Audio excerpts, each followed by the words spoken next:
All right, welcome back. We had a lengthy discussion last week with Trooper Ross Brennan, State Police. He joins us again today.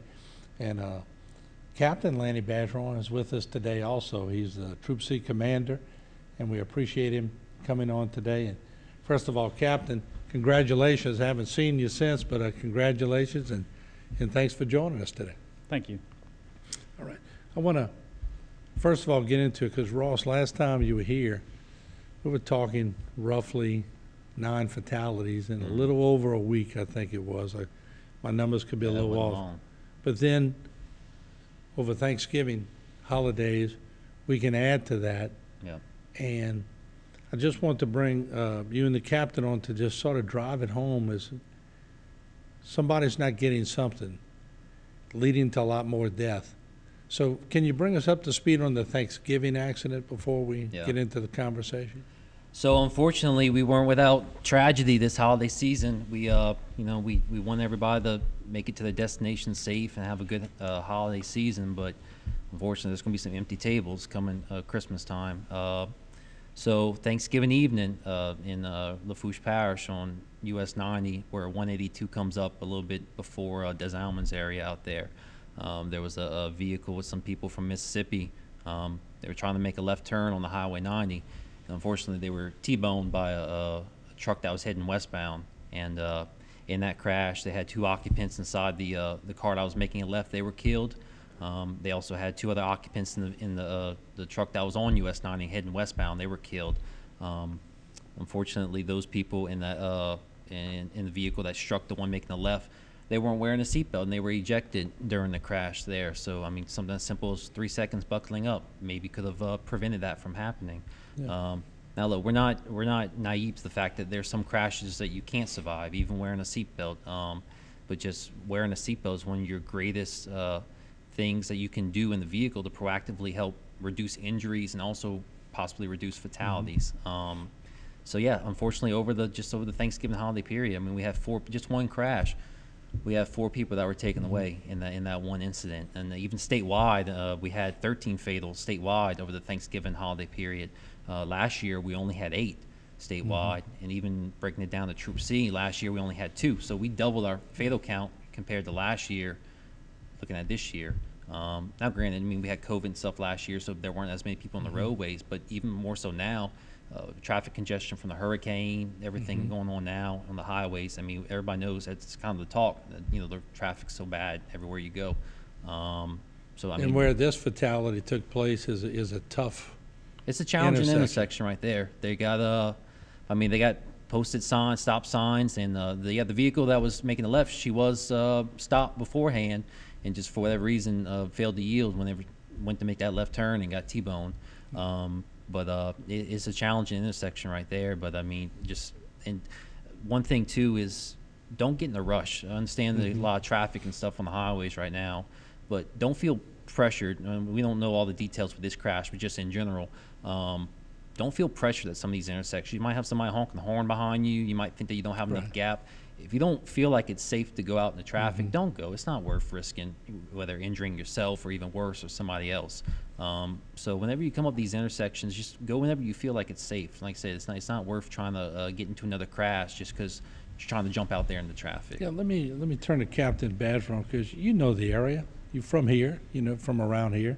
Now you're back here, and we can preach and preach and preach, but until everybody gets the message, we're going to go through this, aren't we?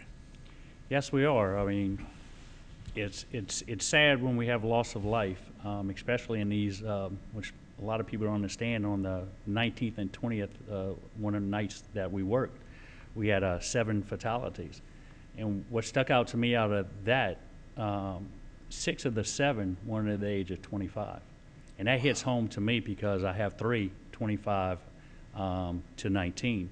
So those were kids that were just starting their lives. And it's very important. I mean, we talk about impaired drivers, but simple things of being distracted is playing on your phone. We have a lot of accidents, that you see where people, it's hard to prove, but you kind of can tell that they were on that phone, social media, things like that, taking Snapchats, doing doing things which that actually distracts you. And it only takes a few seconds to be looking at a phone and then looking up and you're off the roadway. We talked about that Yeah. last, I think, 4 seconds. At 55 miles an hour, if you look down at that cell phone for 4 seconds, you just went the distance of a football field. And that's a car coming to a stop, that's light changing green, or light changing the red, that's a car pulling out in front of you. So, I mean, that's a lot can happen in the football's length. And people don't realize that just those few seconds can sometimes mean the difference between life or serious injury or different things like I that. guess, and I come back to the captain, I guess if you see a full impact in a wreck where nobody braked, you know they were looking at something else or something. Or they were distracted on something, playing with the radio, or, you know, something, you know, that's out there, because no one's just going to just run into the back of someone if they're not paying attention. And now, we're going to take a short break on our first break with Troop C. And what we're going to do is come back. I want to talk about, I want to try to get the message out. We got to find a way to reach everybody that if you go to a party and you have a few drinks, turn your keys over. Do something. Change the way we do things, because to come on this news desk and to keep getting these reports that we're getting is they got to go and see it. We just reported. They go and see it. I can imagine how traumatic that is for a state policeman to get on that scene, or policemen, or the ones that come upon it, to deal with that. I was one of those that used to get in the car. I wouldn't buckle up. My nieces and nephews would go, Uncle Martin, we're not leaving till you buckle up. So my age group, it never was a big deal. We just didn't do it. Yeah. Well, the troopers started going to the schools and the police officers, and they would show pretty graphic pictures of what happens when you get in these wrecks. Mhm. Those kids, snap, snap, snap. They wouldn't let us leave until we buckled up. Sometimes you got to change a generation, don't you? Yeah. Correct. I think that's very important. I mean, it was 1981. I remember having a 74 Comet GT, and the law passed, and I remember having to go to a junkyard to pull out some seat belts to put in, because there were no seat belts in it. I still remember that to this day. But one of the biggest ones was, as growing up, what you said, your kids, children, when you get in, and that's one thing we try to stress to everyone out there, especially with the kids. Hey, tell your mom, tell your dad, tell your uncle, you know, put your seatbelt on. And actually, kids, if you really look at it over the years, are the ones that actually started made the older generation into getting to wear those seatbelts, and that's due to the education. I think we have a really good education program in the schools here, and I'll let Ross talk about that. But I mean, our education in schools, I think, is really well. And Ross, we used to, in those old cars, and the captain will remember this too, there was a little chip or a little transistor you could pull out to stop the beeping if your seatbelt wasn't in, and everybody would find it and pull it out. It's a little different now, and thank God it's a little different, because it does save lives. Yeah, unfortunately, though, people still find a workaround with modern cars. Some type of way they disable the seatbelt chime. But no, talking about education, that's what we do. The Sudden Impact Program, I'm sure a lot of people have heard about it. We show the students in the high schools what potential injuries they can look at if they're not wearing a seatbelt, whether being thrown forward into the steering wheel, into the dashboard, the windshield. We show them real-life examples of teenagers not much older than them that made poor choices by not wearing that seatbelt. I mean, it's so easy. Just wearing just 3 seconds to buckle up. I mean, your chances of surviving a crash go through the roof compared to not wearing a seatbelt. So I mean, why would you want to not set yourself up for success whenever you do get in a crash? We don't want to see anybody get in a crash, but by wearing that seatbelt, you limit those serious injuries that you could potentially have, or even getting killed in a crash. But education's big, and kids are impressionable. I mean, they're like a parrot in a sense. They mimic what their parents do also. So as a parent, I believe that you should be instilling those good driving habits and safety habits into your children. If they see mom and dad buckling up, then they're prone in the future to buckle up themselves. Or on the flip side of that, if they are used to their loved ones not buckling up, then they're probably not going to buckle up. And there's a lot of misconceptions, and that's one that actually the greatest part of our job is seeing the light bulb go off in the kid's face whenever we talk about seatbelt safety. And they're like, well, I never realized that. That's why I should wear a seatbelt, because even when in the backseat, a lot of people think that, if I'm in the backseat of a car, I don't have to wear a seatbelt. Well, we show them just at a 20 miles an hour crash, you can fly up and over that seat, potentially killing the person in front of you just because your head hit the back of their head. So it kind of, that light bulb goes off. But in addition to the kids telling their parents, I think parents also should help instill those good driving habits and behaviors into their little ones also. And Captain, I remember years ago, probably 85, 86, when I was just starting, state police had a program where they'd make you drink. Of course, they'd bring you home after, but they wanted to show on camera that how impaired you would get. And they'd give you a drink every so often. You think you're fine. And you get behind the wheel, and you got to hit the brake, and they gauge you before you start and after. You think you're doing great till they show you Yeah. how much slower you actually are. And so it's a mindset. People just don't actually subconsciously, well, it's probably subconscious, they don't acknowledge that they're actually much slower when they're drinking. Yeah. Exactly. But there's so many resources out there now. I mean, if we just, when you go to a party, get a designated driver. Uber, you know, we have Uber everywhere. So, you know, be responsible. Have someone, you know, nobody's perfect. We all make mistakes, especially when we were younger. We did a lot of stupid things, but we grow and we mature from those things. But we have to make some wise choices, because not only if you get on the roadway, you can lose your life, but you can take the life of someone else's family, you know, and that's something is you need to think about, that you would have to deal with for the rest of your life. You know, you could also be incarcerated for the rest of your life by going out on a simple thing, going to a party and leaving off intoxicated or on drugs and driving down the roadway and taking someone's life. You know, it takes a mature person not to get behind that wheel. Captain, you were telling me during the break, and I'll make you re-explain it again, but you were telling me about something that's coming up that may be a catalyst for this. Yeah, on December 2nd, the day after the fatality, I received a phone call from one of the local sheriffs with some concerns about the community as far as what's happening with the fatalities.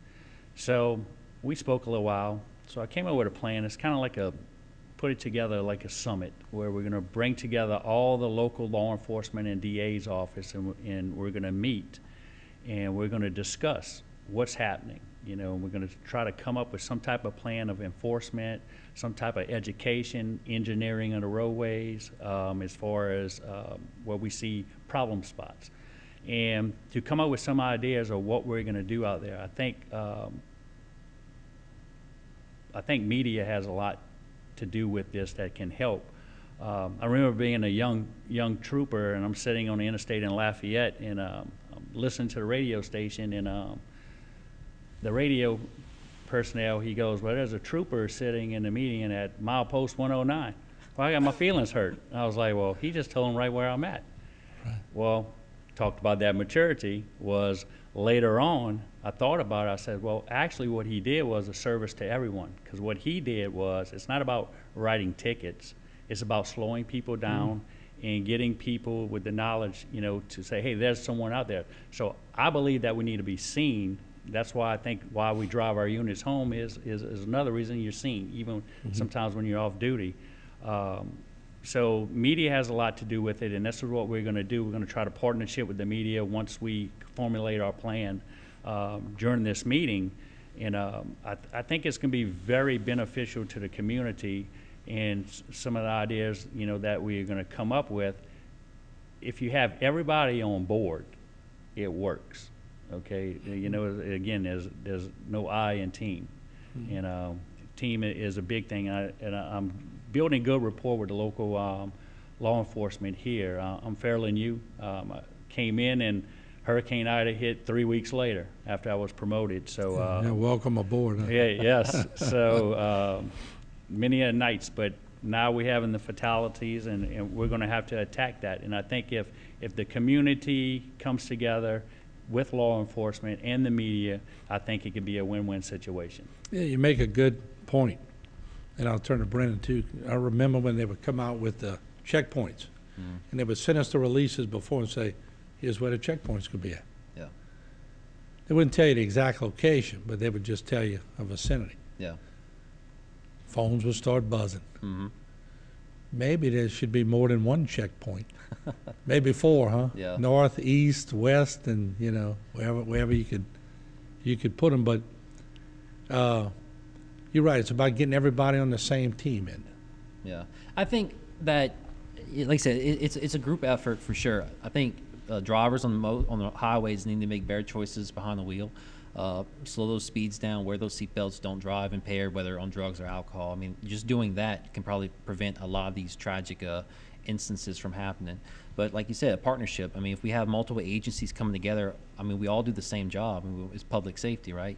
So if we can come together and formulate a game plan in the sense of what we're going to do, like different, I mean, you got common stuff, like you said, checkpoints, maybe different traffic enforcement details. Of course, you got click it or ticket, drive sober or get pulled over. But if there's some other type, maybe it might be education, just making the public more aware, maybe going into different community events or maybe businesses or whatever, just talking to people one-on-one.